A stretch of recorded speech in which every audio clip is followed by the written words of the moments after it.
All right, so we're going to begin this morning with a chant. You don't have to do it. We can just listen to it together. It's an invocation. My feeling is when we start anything of significance and when we start any practice of significance, it's very important to invite Spirit to guide the process. So this particular chant is Om Namo Guru Dev Namo.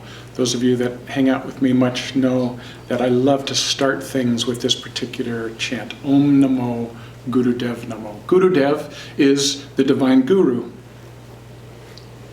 And Om Namo is I bow, I open to, I surrender even. So this is an invocation and an understanding that the divine teacher dwells in us. Good morning.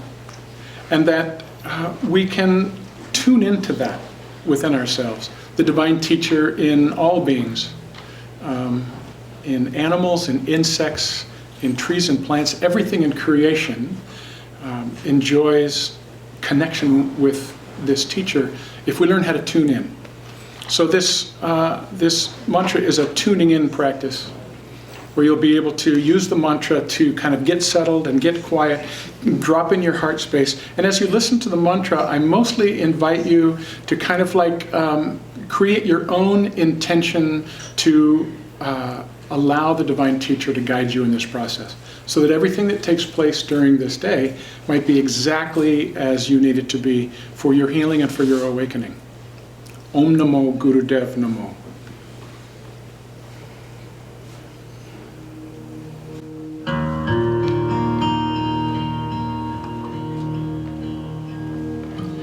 So drop out of the head and into the heart space. Just cultivate an attitude of openness, receptivity, humility, even surrender.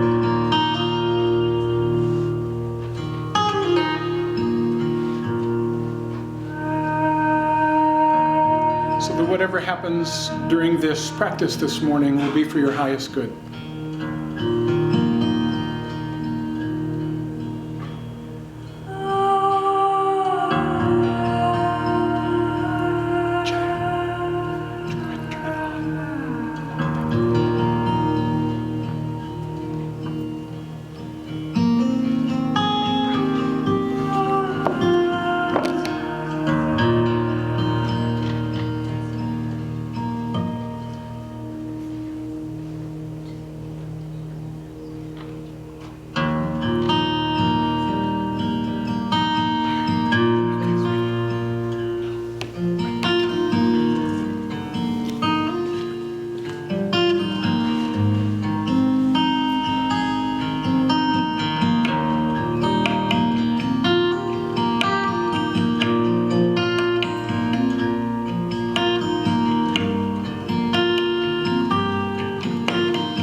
So I'd like you just to think for a moment about why you're here.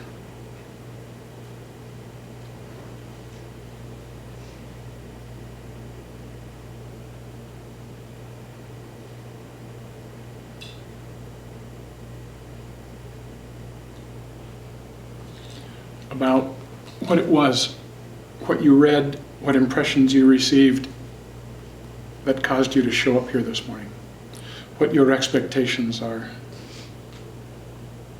perhaps even what your anxieties are.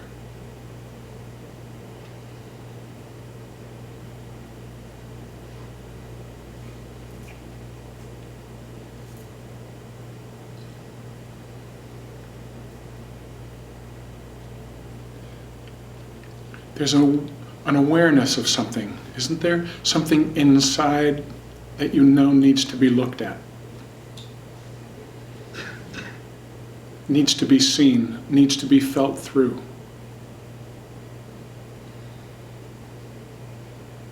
We're not taught well how to do that in this culture. Mostly we're taught how to distract and how to avoid.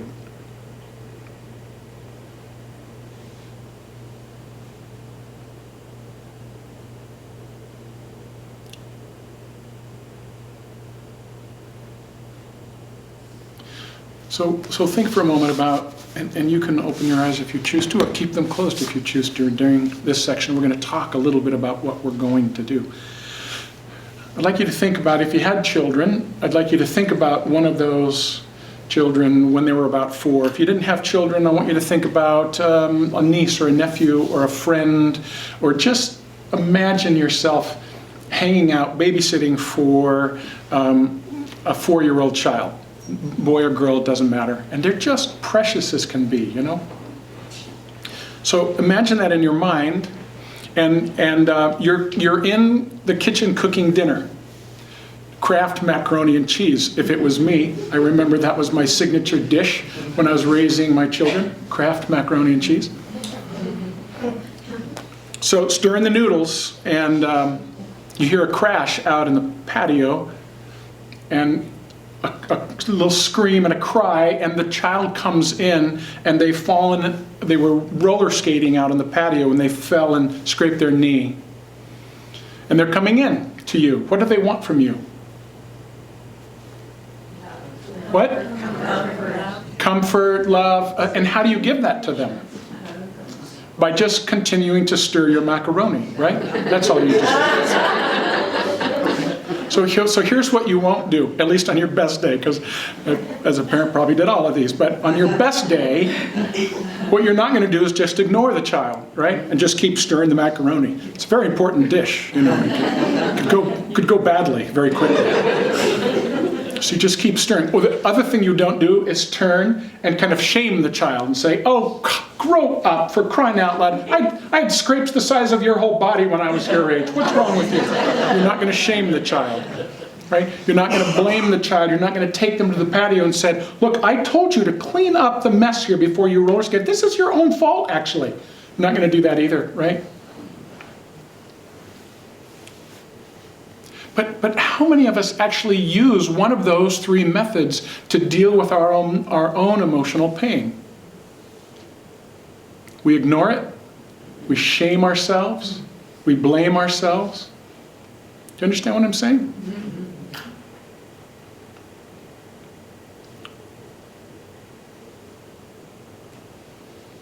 What you actually will do is you'll stop your stirring, turn the fire off, get down on your knees, and just hug that little one, right? And take them into the bathroom and put a little Neosporin on it and put a little Bert and Ernie Band-Aid on it and just say, oh, honey, that must be so painful. I'm so sorry that happened to you. And during the time that it takes you to go through that process, as they just kind of rest in your loving attention, the pain runs its course and dissipates. Now they're ready to go back out in the patio and roller skate. What's the one word? What is that called? What could we name that whole process of you turning to them and holding them and comforting them and emotionally validating them? What do we call that? We call that love. We call that love.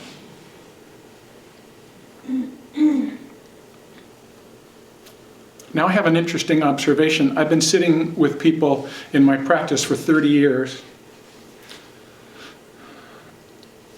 And no one that I've ever worked with, including myself, has just kind of naturally known how to turn their heart's capacity to love back on their own pain. Nobody. And I work with a lot of people who are incredibly compassionate human beings and they know how to love and care for. And I've worked with damaged human beings that only knew how to care for their pet, but they loved their pet. And they felt compassion when their pet was hurting. So we have this amazing capacity to love and to give compassion to, and we simply haven't been given permission, perhaps, or told how to turn that love back to our own pain.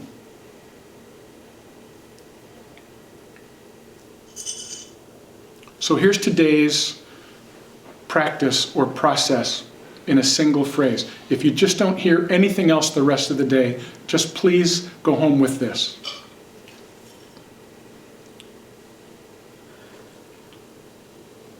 Learn to connect the pain that you feel with the love that you are. Now, that may be a strange statement for some of you. What do you mean the love that I am? Love is actually our true nature.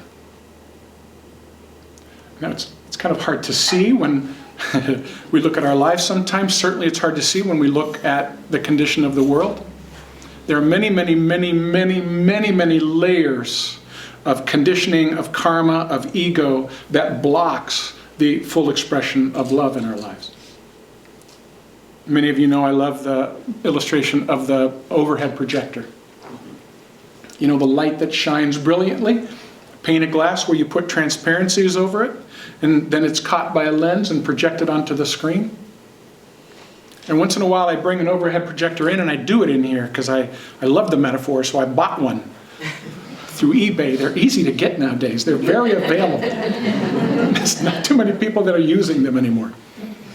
And I have this stack of transparencies that have sentences on them like, life is hard, and nobody's there for me, and I'll never get ahead in life, and I'm unlovable as I am, and I'm not good enough, and I can't depend upon anybody, and these kind of things, with kind of clouds of color to represent the emotion. And I stack these one at a time onto the plane of glass. And do you know what happens after a while? There's no light shining through. So, how do we solve that? Well, we need to go and find a different light. We need to find a new light bulb. No, the light is totally good. It's as bright as it ever needs to be. Why is it not shining through? Because of the transparencies.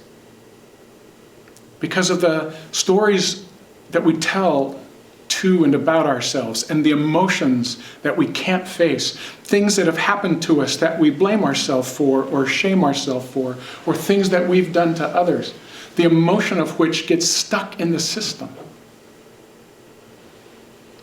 And the light that we are, which is behind all of that, can't shine through. And so then it appears to us as though there is no light in us. And that's just another layer of the transparency. Do you see? That just becomes another story. There is no light in me. And we move rather early on in life into survival mode. And a lot of people never make it out of survival mode. Which is to say, they never make it out of just kind of trying to keep a lid on all that's gotten repressed. Trying to distract and avoid the discomfort. All our addictions, all our compulsivities, whether it's the really heavy stuff, or just being addicted to chips. Maybe that's just me. All of that is driven by this need to distract and avoid the painful energies that are inside us that we haven't been able to feel through and let go. And we develop this pattern of not seeing and not feeling and avoiding and staying kind of separate from this whole aspect of ourselves. We develop that very early on. And it has a very negative effect on our relationship to ourselves. How we feel about ourselves. How we interact with others. Has an effect on our intimacy, our ability to connect. We don't want people to see too deeply into us because we're afraid they will see what we know is there.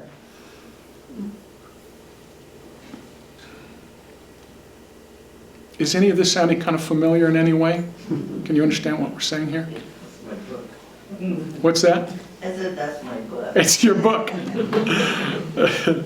It's the human thing. It's the human gig. It's just the human condition. And, you know, if I had more time today, we would talk about how it's not a bad thing. This is the process, the incredible process of discovering the inner light.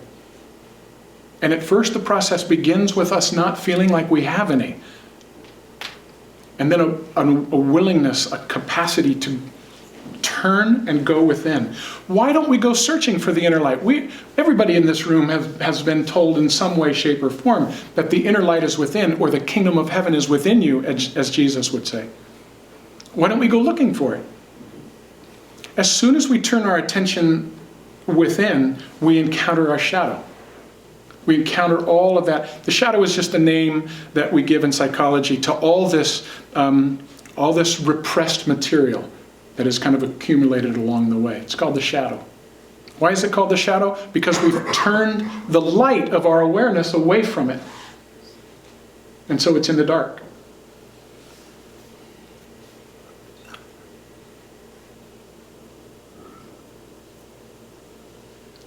So when we first try to turn inward, whether it's because we're in therapy or because we saw something on Oprah Winfrey or we read a good book or whatever it is, and we first try to turn within, the first thing we encounter is all of that material that's been avoided. That little person in us with the scraped knee crying for attention. And that feels so uncomfortable. And staying with that runs so contrary to our training, to our survival strategies, that we immediately turn back out and grab a donut. Again, maybe that's just me. I've said this before, I actually remember the day. I don't know, I must have been 3. But I remember the day that I was crying and my mother gave me a cookie. Problem solved.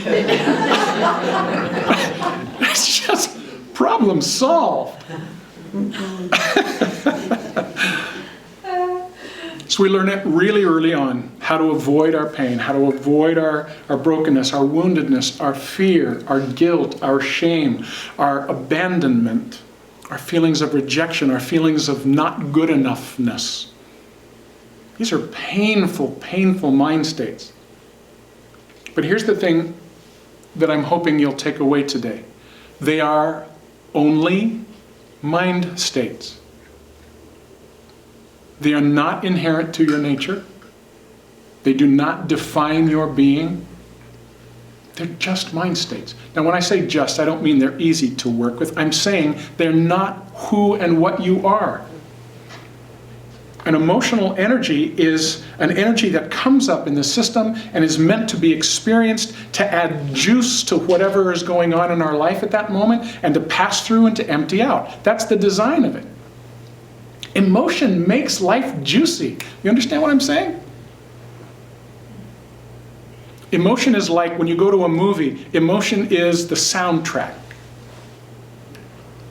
I remember in high school, I watched in some kind of class, I don't remember what it was, we watched a program that talked about the importance of the soundtrack for the movie. And they mixed things up, put slapstick music in with a really heavy scene, you know what I'm saying? Or vice versa. And the music is actually what creates the mood of a movie. Not actually what's going on between the actors, it's the music. Emotion is that for our life. It's what makes our life juicy. And there's this incredible smorgasbord of emotional energy that we get to taste from in life. All the way down on this side, really what we would call heavier, denser, more painful, more challenging emotions. And on this side, lighter, easier, more enjoyable emotional energies on this side. We like this side, don't we? But we don't like this side. And so when these energies come up, what we've learned to do is shut ourselves down. We shut our hearts down.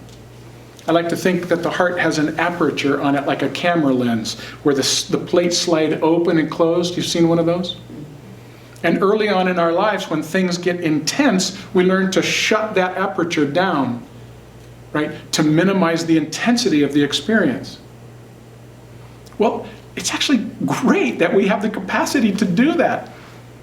Some people in this room have experienced some really horrific things when they were growing up.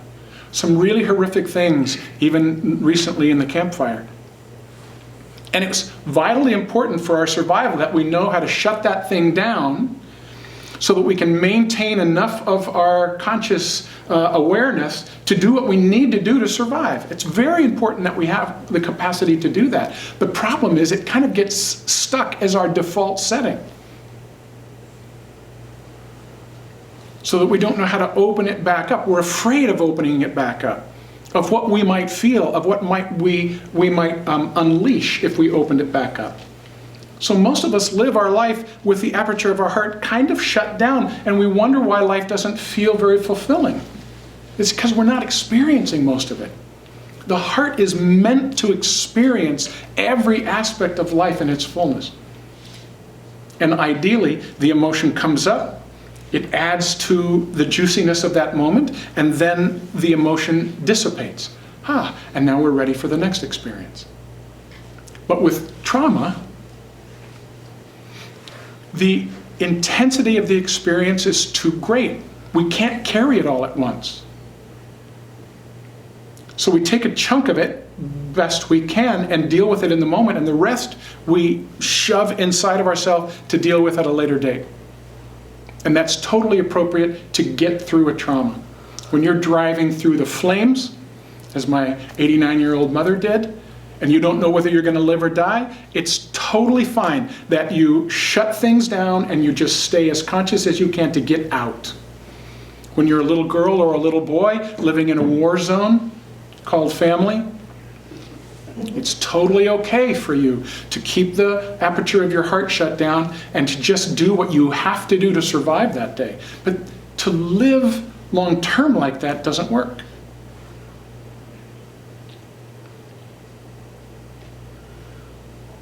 And we wonder why we're such a depressed culture. Why we can't seem to find happiness and joy and meaning in life. It's because the heart is shut down. And the system overloaded with repressed emotional energies.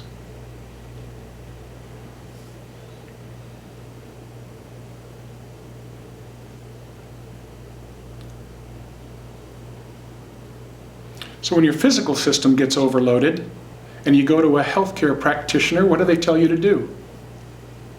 With your physical system, what do they tell you to do? Do a cleanse. Here's a little enema for you, and here's some green juices you can drink, and let's clean this toxin out, right? Well, actually, to heal our traumas and repressed emotional energies, this is what we must do. We must cleanse. To continue to hold on to it is detrimental to our health on every level. Most of you here are familiar with the numerous studies that have been done right now linking repressed emotional energies from our past to all kinds of diseases, different kinds of cancers and cardiac diseases and all kinds of things. Our inability to deal with difficult emotional energies and stressful situations is literally killing us. We're not meant to be a mini storage unit of repressed emotional energies. We're meant to feel it through and let it go. Feel it through and let it go. Feel it through and let it go. So we're going to do a little of that today. I'd like to teach you a process. It's just a process. It's not the process. There's lots of different ways to do this. I'm sharing with you the one that I know. I've refined it personally and professionally, and I'm going to be sharing it with you today. But first of all, let me just open the floor to any questions you might have about anything that we've said up until now.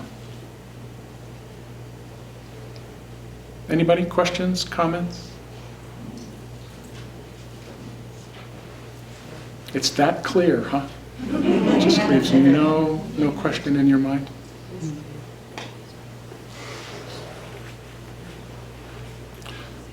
Is this making sense to your experience? Yes. Can you see how, on some level, in some way, you've done a little of this in your life? Can you look back on your childhood and see how that was kind of how you got through some difficulties? Can you look and see how this is kind of what was passed down from generation to generation? I grew up in a family, a very conservative Christian family, and my dad was a pastor. And for the most part, my dad and I had very different temperaments. His temperament was very even keel, and mine was more like my mother's, all over the place. And my dad gave the impression that this is how you're supposed to be. You know, if you really trust God, you're supposed to, everything is just supposed to be good. There's not supposed to be any kind of, Dad never kind of, you know, was very emotional in his life. He never kind of opened up and spilled his stuff. Mom and I just thought he was ready for translation. He must not have had any stuff to spill, evidently. But that was not helpful for me to see that, because I was nothing like that. I had stuff up all the time. I just had lots of energy as a kid. So to learn that, I just want you to contemplate for a minute. I'm using this just story to say, contemplate your family of origin and see what they taught you. Did they teach you to be open and expressive with your emotion? Or did you get shamed for being open and expressive with your emotion? Do you see? Was there modeling for sharing on a deep level with one another the kind of the emotional content of our experience? Or was that just, as it was in my family, just ignored, avoided, as though it just didn't happen?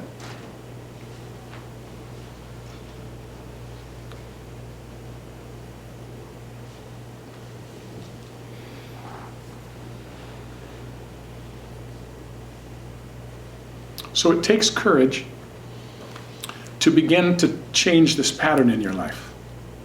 It takes courage to be willing to feel. We have a saying in my field, I'm a psychotherapist, that you can heal what you can feel. Do you see? You can heal what you can feel. So the rub there is that you have to be willing to feel in order to heal. And this is where we get into a challenge, because we have spent so much of our lives learning to keep a lid on our feelings, that to actually allow that feeling to come to the surface and kind of move through an open heart and to let it go, this is a very foreign thing to many, many people. And sometimes people in my office have, it takes a while before they can actually give themselves permission. Even if they kind of want to do it, after we've had, sessions and they're on board with the idea of letting themselves feel, when they really sit down and kind of turn their attention inward, crickets. Nothing. Why? Because our emotions become, over a lifetime, like a feral kitten. Where as soon as the light comes on, the kittens just scramble for the bushes.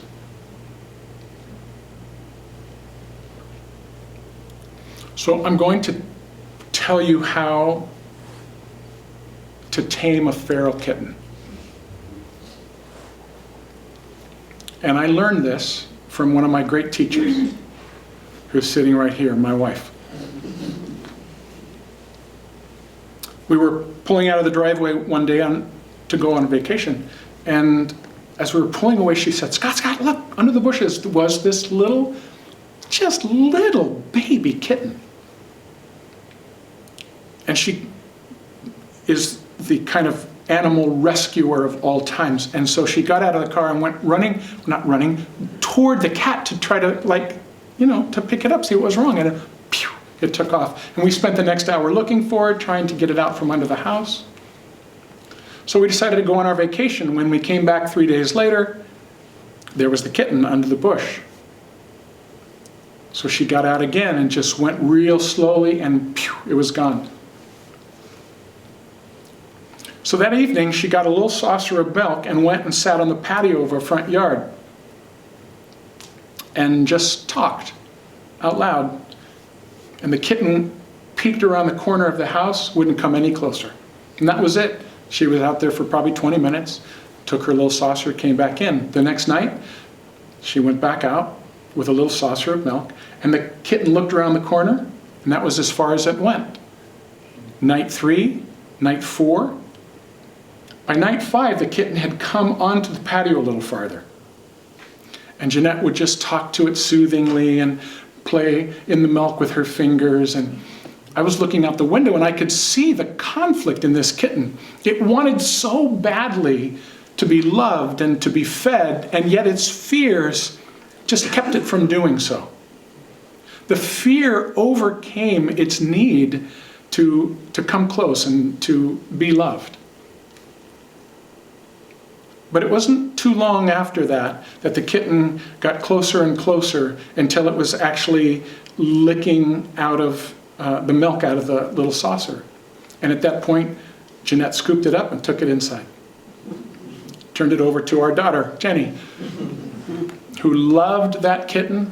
Still does. Pardon me? Still does. And she's still got it. All these years later. How many years has it been? It's 12, 14 years. Little Monroe still sleeps every night in bed with her. That's how you tame a feral kitten. And that's how you tame the feral emotions in you that are having a hard time expressing. You tame it with love, with patience, with acceptance. No criticism. It would never have worked had Jeanette said, look, I've been out here for 20 minutes, for crying out loud. Get your butt over here and get this milk. It would never have worked for that kitten. Do you understand?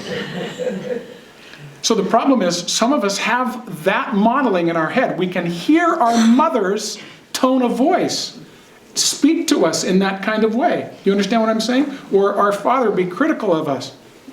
So it may be that we'll have to start a whole nother tone of voice with ourselves. We'll have to learn how to be kind and loving and gentle.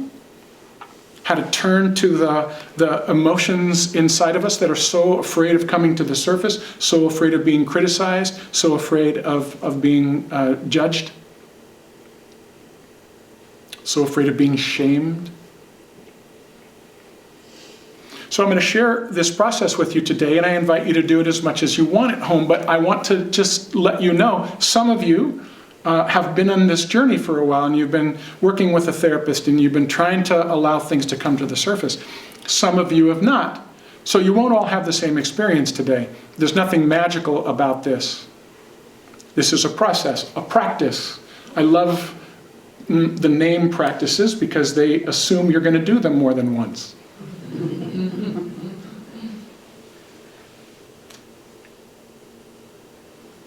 This is a way, two things. This is a way of transforming your relationship to yourself. From being critical or just self-avoidant to being loving and kind. So just on the psycho-emotional level, this practice is super important because it changes the way we relate to ourselves. It changes the way we relate to our pain and suffering. And therefore then begins to have an effect on how we relate to the pain and suffering of others. Emotion is contagious. Do you know? You can walk into a room where people are laughing, and even if you were kind of low, in about 5 minutes you're feeling better. And the other thing can happen too. You can walk into a room where there's a lot of depression and heaviness, and it's just like, oh my gosh, you can like cut it with a knife, as we say. And in about 5 minutes, you can feel your own energy kind of being pulled down a little bit. Emotion is contagious. So if I'm committed to not feeling my own emotional energy, then I'm not going to want to be around you if your emotional energy is right at the surface. So what we tend to do with people that we're in relationship with is we try to control what they're experiencing. Oh, you don't feel that way. Oh, stop that. Can you just calm down? Go have a cookie.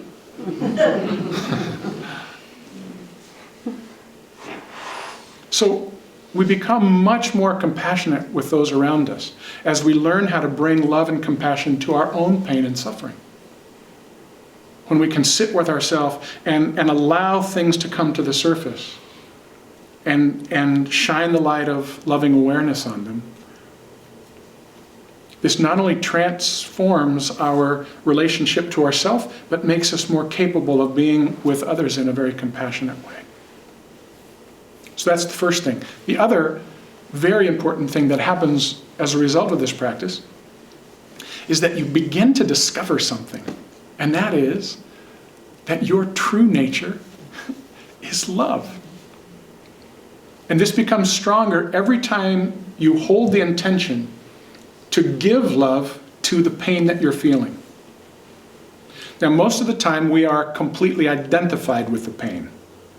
Right? Completely identified with our emotional experience. We have to get over that. We're going to work with that today. That's not an easy thing to get over. We have language in our culture that represents our identification with our emotional experience. I am afraid. I am angry.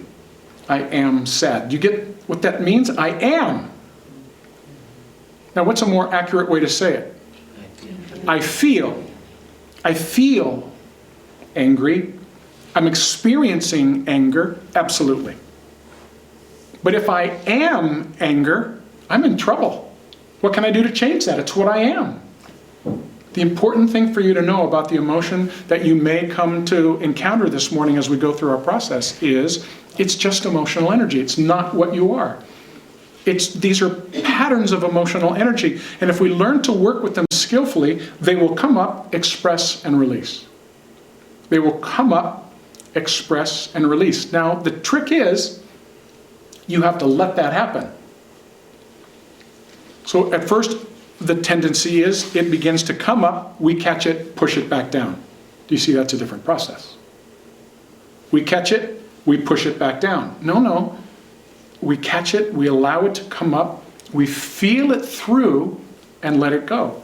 It's emotional energy. It wants to express and release. That's what it wants. It wants to be liberated from the jail cell of our inner life. It's not meant to be there, doesn't want to be there. There are actually processes that are happening all the time trying to release it. You get a sliver in your finger. Is your finger happy to just allow the sliver to be there? No. It goes through processes and begins to push that sliver to the surface, to eject it. It doesn't belong there. The same wisdom works to reject our emotional slivers, to bring them to the surface. They don't belong there. Why? Because they contaminate our experience of ourself and the way that we relate to the world. And they block the realization of our light within. They've got to come up and out. And so life will bring you into circumstances, sometimes intense circumstances, that in its grace and wisdom knows will bring emotion to the surface for you. Life intentionally brings us into circumstances that will be a catalyst for the release of this emotional energy. It's very important for you to understand this. We get into relationships with people, we get into situations with people, and all this stuff gets stirred to the surface. And we don't like that. What we don't understand is that that's actually the gift of life, trying to encourage us to discover and to release this emotional energy, not keep it repressed inside of us.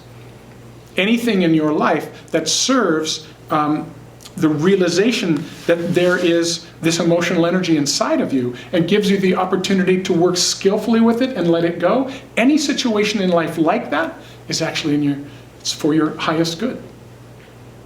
Because life is committed to your healing and to your liberation, not to your comfort.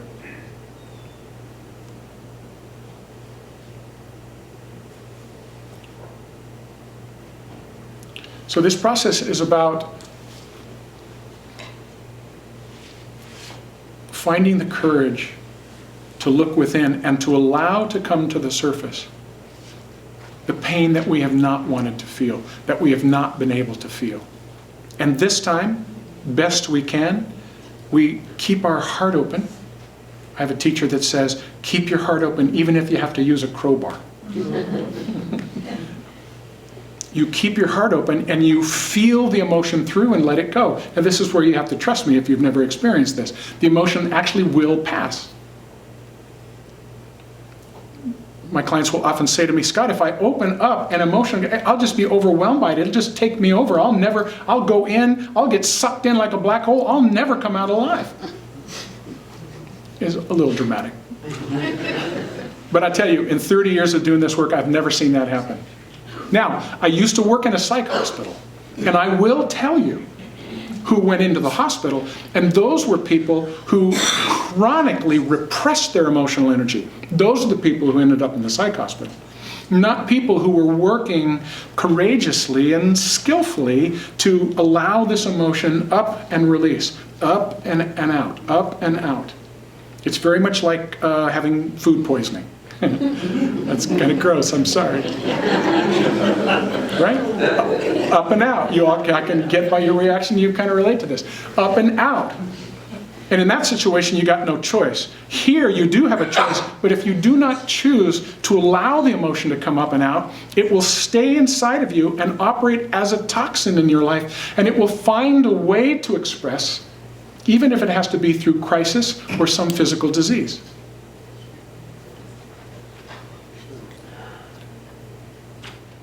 So here's what we're going to do. We are going to we're going to open the heart, and we're going to invite whatever energy is there and wants to be seen and felt through to come to the surface. We're going to hang in here and do this together. Come on up. Hello, come on up. Ollie, oxen free. Now for some of you, there's going to be an anxiety about this that will limit your experience today. That's totally fine. Just learning how to do this.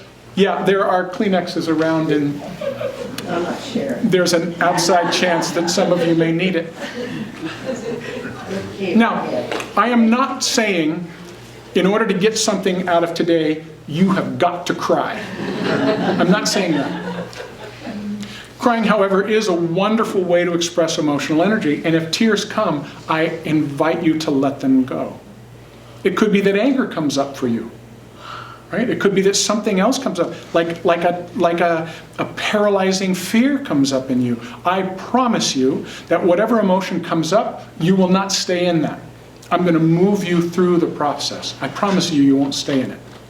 But we want to give it some opportunity to express and release. So we're going to use music, because music is such a powerfully already emotional thing. Music shifts our emotion, doesn't it? You can turn the music on in the car and just suddenly feel better. So there's music that can address every mood. We're going to use 4 tracks at the beginning. It's going to take us about, 20 minutes of music. And this is going to be, you're going to be internally focused this whole time. I'll do a little guided meditation before we start, and then I'm going to play some music. And the first 2 tracks are emotionally evocative.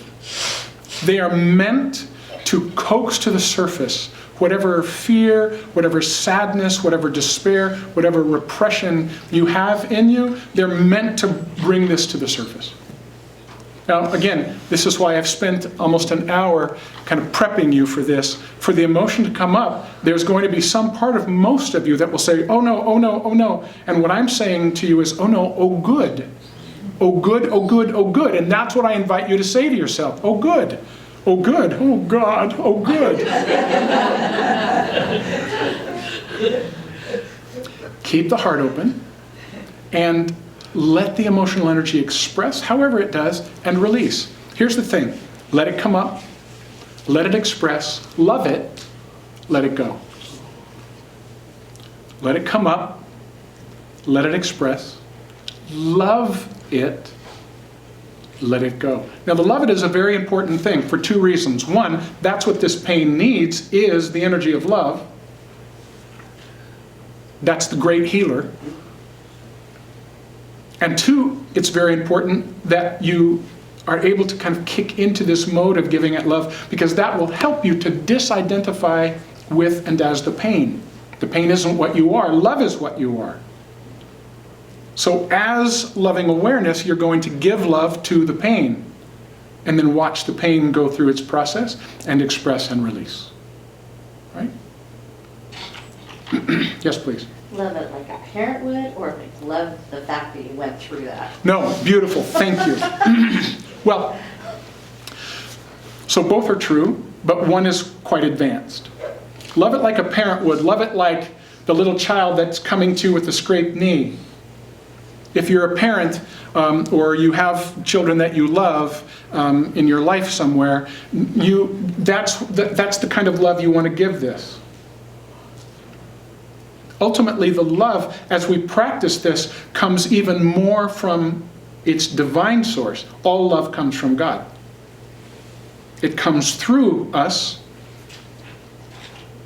So, and I'll work with you in this process with that a little bit. We're going to find a way to kind of draw love in. And the second thing can be true, though, as we grow in our experience, the sign of full and complete healing is the ability to look at that pain and see the contribution it's made in our life. Right? See the part that it's played in our becoming who we have become. I read a wonderful quote from someone who'd been raped. It was anonymous, kind of a famous quote at that time. And this lady said, "It doesn't matter what's happened to you. What's matter is who you've become. What matters is who you've become." And everything in our life serves that purpose. Everything is for your liberation. You've heard this saying, life happens for you, not to you. So in this process, we learn to kind of let go a little at a time all the vestiges of victim mentality and come into a sense of great self-efficacy, even self-sovereignty, where we no longer let the things that have happened in our lives determine how we feel about ourselves and how we move forward in our lives. So the process with this is in letting it come up and letting it go. Letting it come up, I see you, I'm now releasing you. If you want to do this from the standpoint of liberation, those of you who are on the path toward liberation, we're liberating these pockets of emotional energy. I see you and I'm liberating you. I give you back to source consciousness from whence you came. Right? Come up, feel it through, love it, let it go. Questions about that? So the thing is, don't leave halfway through. That would not be a good thing, because I'm going to lead you in the second half through some really wonderfully calming, soothing, heart-expanding. So you don't want to leave, like, if it gets too painful and you're like, oh, I can't take this, I got to get out of here. I promise you, we're not going to be taking you to the hospital later on. You'll feel it through, it's emotional energy, you'll let it go. And you won't actually have any more come up than you can handle. That's just the grace of it. You won't have any more come up than you can handle. It may feel like it's more than you can handle, but it's not going to be more than you can handle. Stay in the process, and then it'll begin to shift. After the first couple of songs, we're going to shift to a whole different kind of a feel of music, which is going to begin to let some light in, let some love in. We want to address whatever we're getting in touch with inside of ourselves with great loving kindness. Okay? Anybody have a question?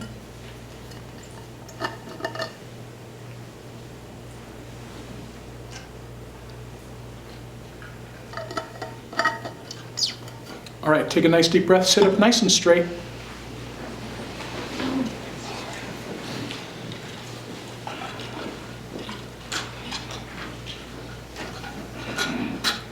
Let's set our intention for this practice. It's very helpful to set intentions and to ask for help. Those are the first two things that I do before all my practices. So the intention here is to discover the light that is your true nature. And we do that by feeling through and letting go everything that is not that light. Everything that you've collected and for whatever reason repressed into yourself. We just want to allow some of that to come to the surface. To liberate it, to let it go, so that we can discover that there is something behind it, always has been, something behind it. Something magnificent, something brilliant, something utterly loving, just behind it. So the intention is to allow, with great courage, emotional energy to come to the surface and to love it and let it go. And to discover who we are behind that. That's the intention. Now we're going to open to spirit, and you don't know what your cosmology is, what your theology is. It doesn't matter. It absolutely does not matter. But on behalf of the group, I'm like opening this session up to spirit, up to divine love and light and grace, power, healing grace.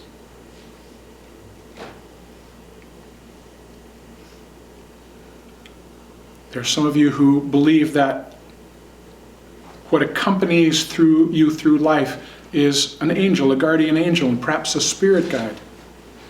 We invite these to be present. We invite these to facilitate the process. The great masters of love and light and liberation who are assisting the evolution of human consciousness, we invite their presence.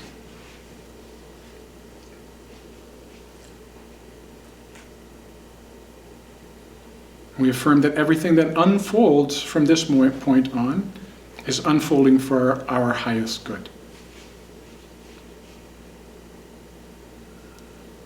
All right, now for a moment, just concentrate on letting the body relax. There's two things that I'm going to keep shouting out to you over the music, again and again and again during our process. I'm going to keep shouting them out. Breathe and relax the body. When this emotional energy comes up, wherever it came from, wherever it originated, you will feel like it's happening right then and there. That's the juicy nature of emotion. If something happened when you were 6 and that emotional energy related to that comes to the surface, you will feel like you're 6. If you drove through the flames of the fire and you allow yourself to feel some of that, it'll feel like that's happening again. So what keeps you grounded in the present moment is breath work and staying in your body. Feet on the ground, keeping the body relaxed. The body will want to contract. You allow it to relax. You are in charge of this process, not the emotion.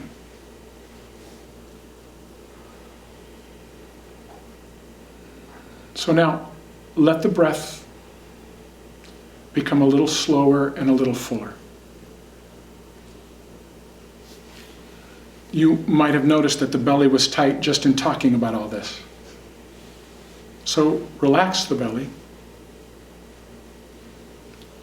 Feel how each inhalation fills the belly, and then it even comes up into the chest.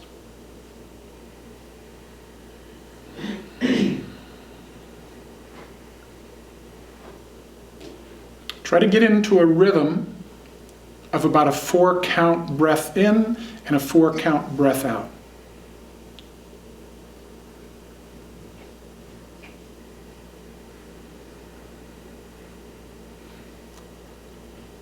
The count doesn't matter, it's just a way of keeping the inhalation and the exhalation about the same length.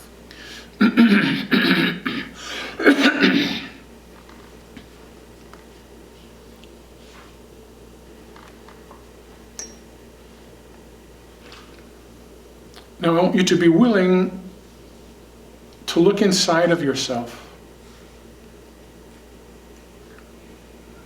and to invite whatever is ready and wanting to be expressed to begin to bubble to the surface. If memories come up, that's fine. Don't get lost in the memory. Stay connected to the emotion. We're working with the emotional energy. We're working to ventilate the emotional energy.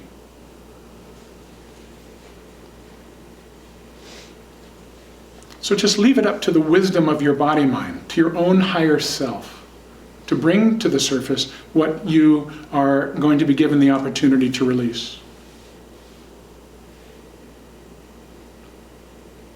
It's the kind of energy that you would, if it came up, you would normally want to turn away from. Only this time, you're turning to it with an awareness that is full of light, an awareness that is full of loving kindness.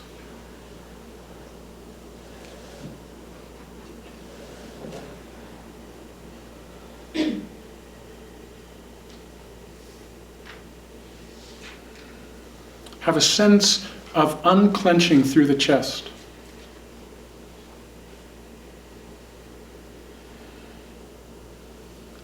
Of just holding the intention to allow the aperture of the heart to be wide open. This gives an exit point for the emotional energy. You allow the emotional energy to come up.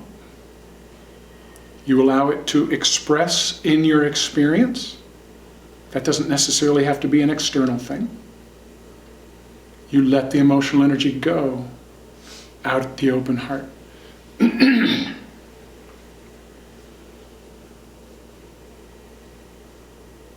A willingness on your part to lean into the discomfort, to stay in the discomfort on behalf of your healing and your awakening.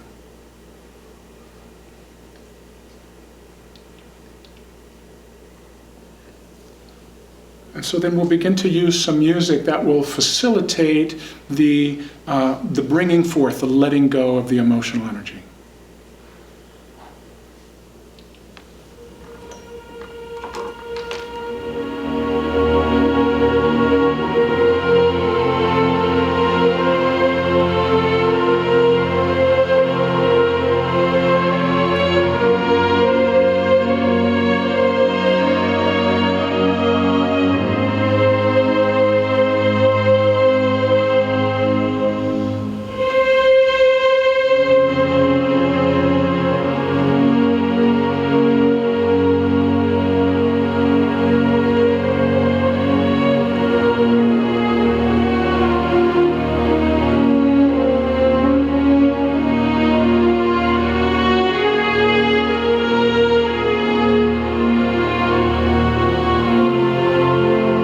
Focused on the emotion, breathe.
body and breathe.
Stay focused in the discomfort. Breathe.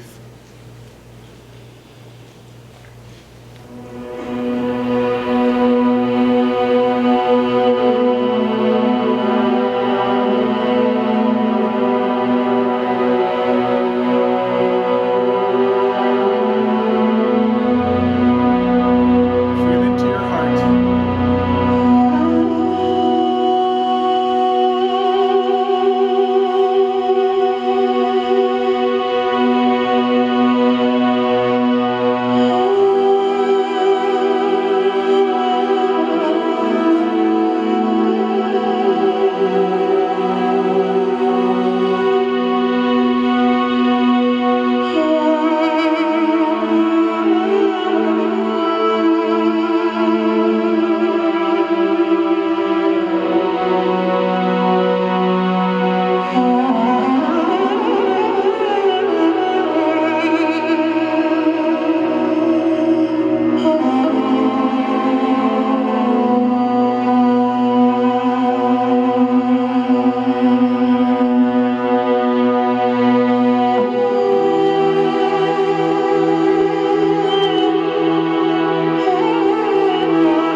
Stay in it.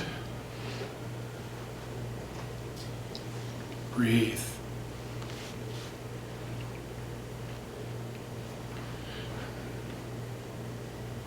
Now, I want you to bring your attention up to the crown of your head and visualize your crown chakra like a closed lotus bud. And with your intention, allow that bud to open. Classically, the crown chakra is seen as a lotus bud with 1,000 petals. See them lean up and fall back.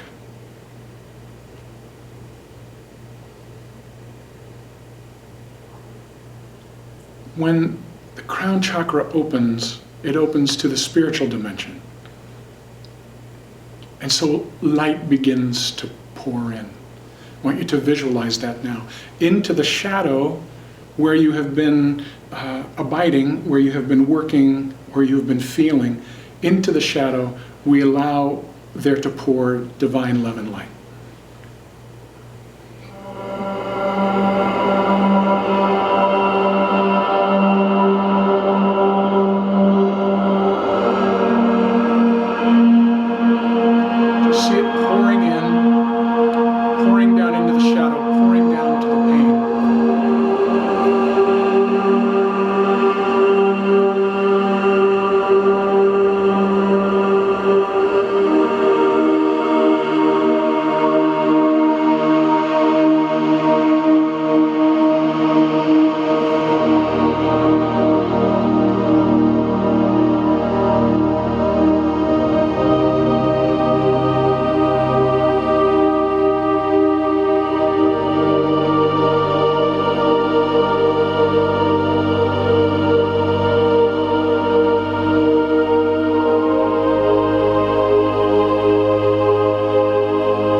pause.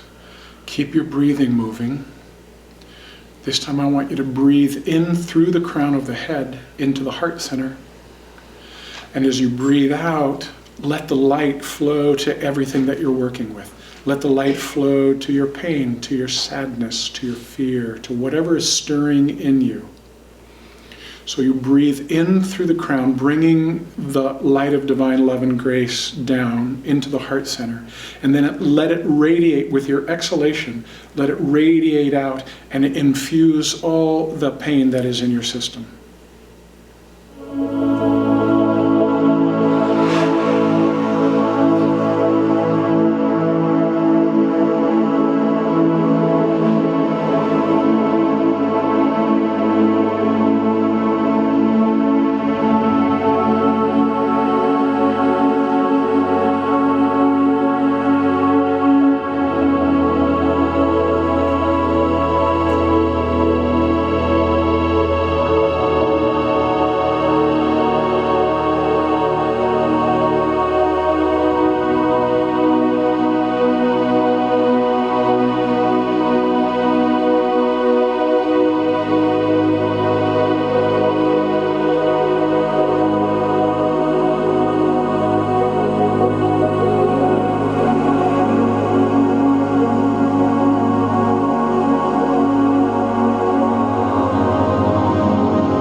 Keep breathing in through the crown and down into the heart, and then let it go to everything that is your whole inner life. Let the light radiate to your whole inner life.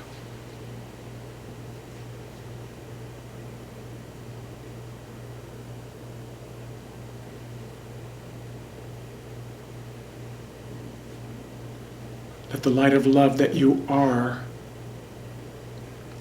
radiate into, infuse into the emotional energy that you have.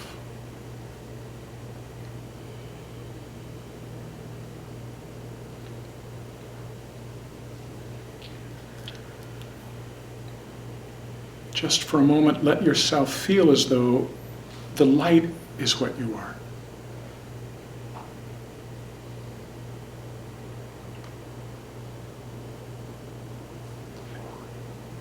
And the light looks around in the body-mind, looking for anything that still needs to be loved.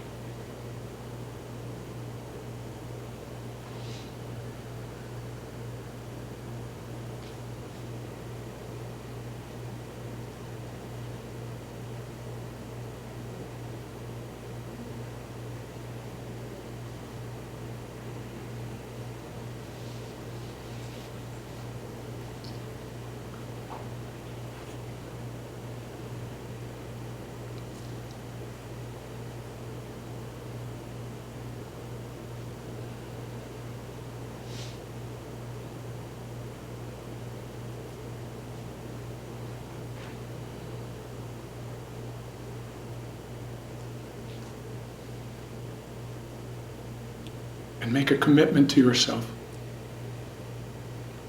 to continue this practice in your own way,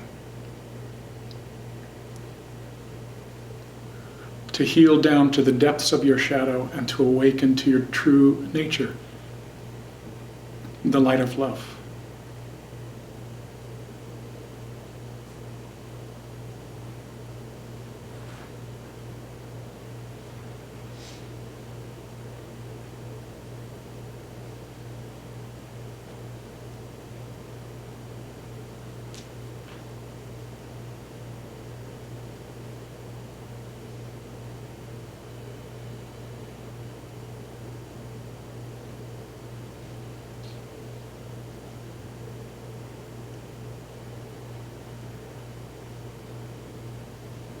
Now take a nice deep breath.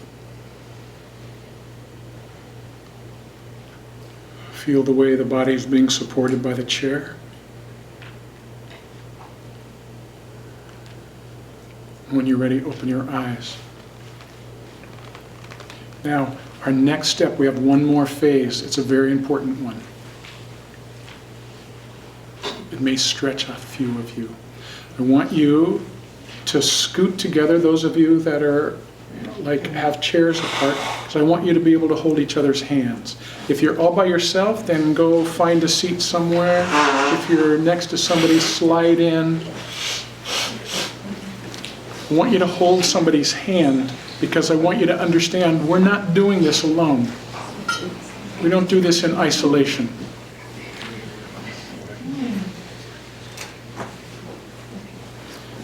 Now, I want you to feel as though, as you continue to breathe in through the crown, into the heart, now from the heart, I want you to breathe out of your hand to your partner. Just taking everything that they need in their lives and channeling it through your heart to them, through your hands. You breathe in through the crown, into the heart center, and breathe out of the heart center, out your hands. And you're both, if you've got both hands held, you're both giving and receiving.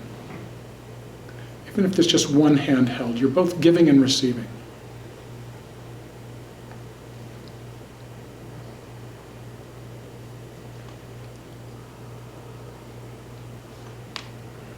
So there is a wonderful healing mantra, Om Shri Dhanvantri Namaha. This is a mantra of universal healing. This calls upon the universal forces of healing to heal us on every single level. So this is going to be a beautiful track, and I want you just to continue your process of breathing in and offering what you receive to others as you hear the track.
Welcome to release the hands.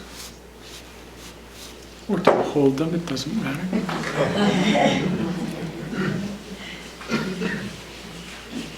Our pain tends to isolate us. We have to overcome the egoic tendency to repress pain and to isolate, to think because we're holding this belly full of pain there must be something wrong with us, that we're the only one. It's just simply not true. At higher levels, this isn't even your pain. It's the pain, and this is your portion of it.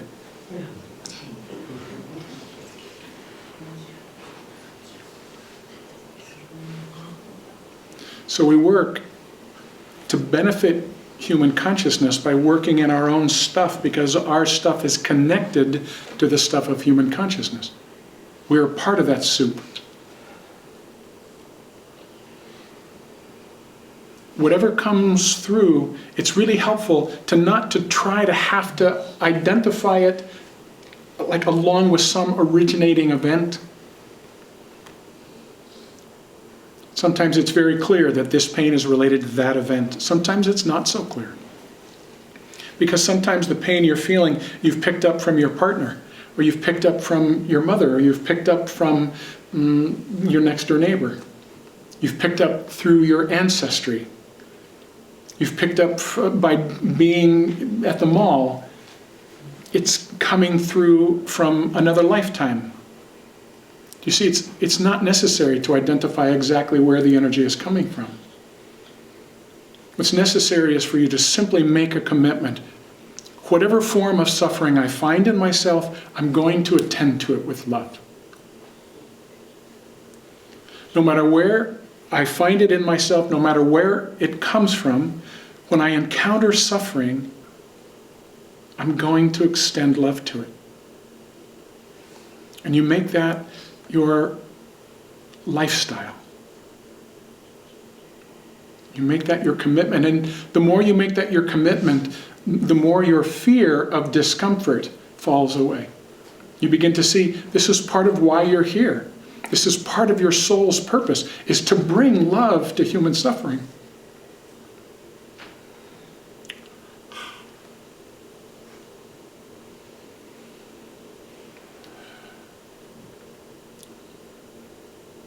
We learn how to do that in the lab of our own life, and then we move out into the world with it. It's a radically different way to live than running from your pain.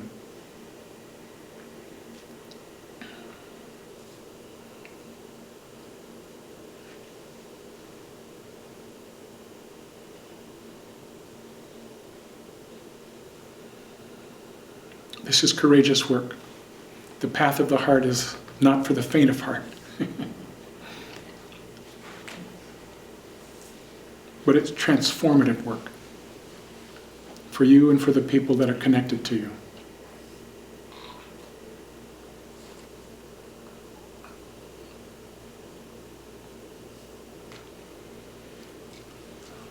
So does anybody have a question about the process, or a confusion, or a comment, or anything that you want to share?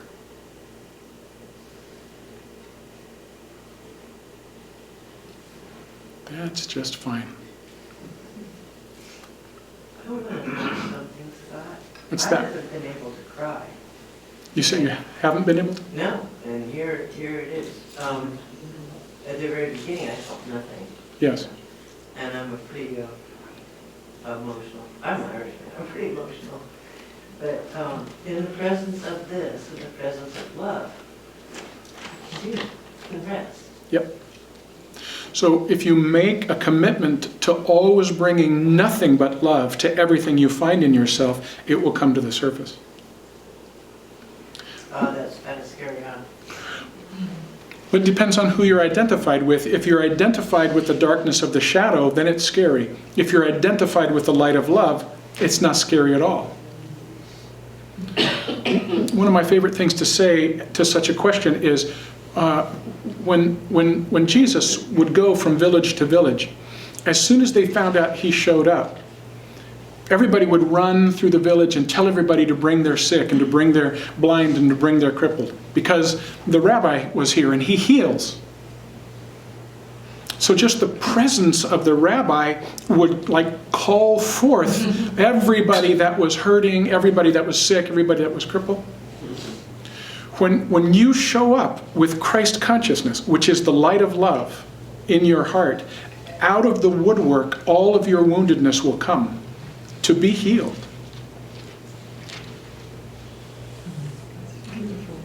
We show up little by little through the practice. We come to identify ourselves as the love, not as the woundedness, not as the pain, not as the shame. The shame has never been true. The fear is always rooted in illusion. You are always safe in the light of love. So the more we bring that into the inner life, the more it calls the feral kitten out. Little by little. We feel it through and we love it and we let it go. And more we discover that who and what we are is that light of love. It's always been there, just behind the muck. Behind the muck.